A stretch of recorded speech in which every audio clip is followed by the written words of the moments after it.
Marvel Studios' Moon Knight has some otherworldly action, which is why I'm breaking it down with VFX supervisor Sean Faden. Hey, Sean. Hey, Lorraine. Now, let's kick off with episode 2, where we see Mr. Knight facing off against that invisible jackal. How did you and your team first start to approach that scene? There was a lot of weight on this scene and making sure that it landed well. It actually starts in the alleyways. You've got Mr. Knight being sort of blown through this fence. We spent a lot of time pre-vising this scene because he had the complications of having to have an invisible opponent. The jackal is only visible, occasionally during this sequence. We had a lot of storyboards that we got from one of our main storyboard artists, Phil Langone.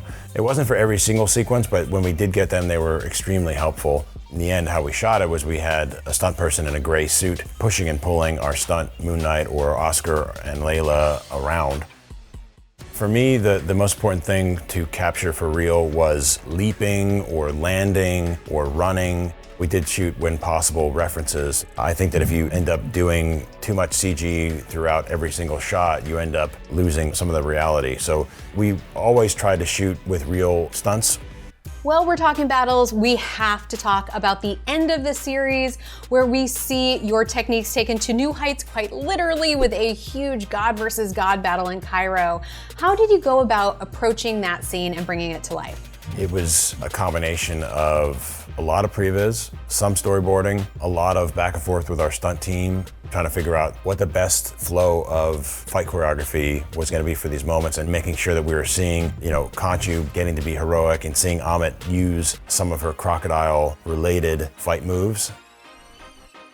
We actually did a lot of work within the Chamber of the Gods, because we have a scene that takes place there where Khonshu and Ammit are normal size, which means they're actually 9 feet tall.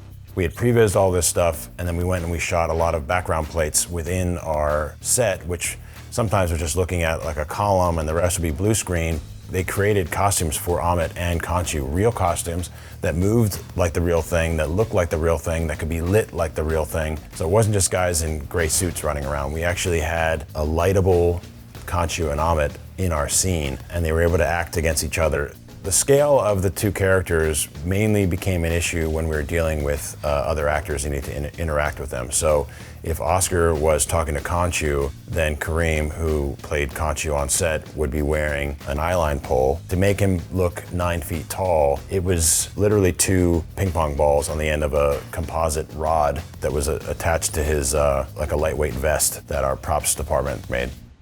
The gods are already quite tall, but then they grow even larger. How did you create this scene at such an epic scale?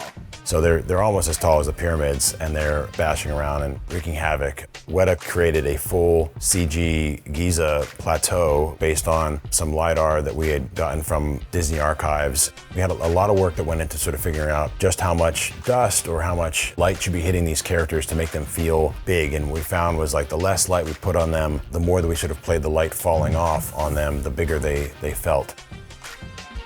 This is really just a tiny drop in the bucket of all of the action in the series. Looking back, are there any moments that you think fans might have missed?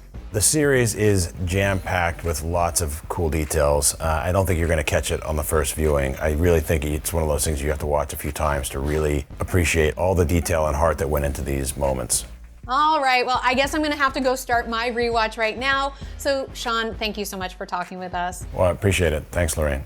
And everyone, be sure to go watch Marvel Studios' Moon Knight. All episodes are now streaming only on Disney+.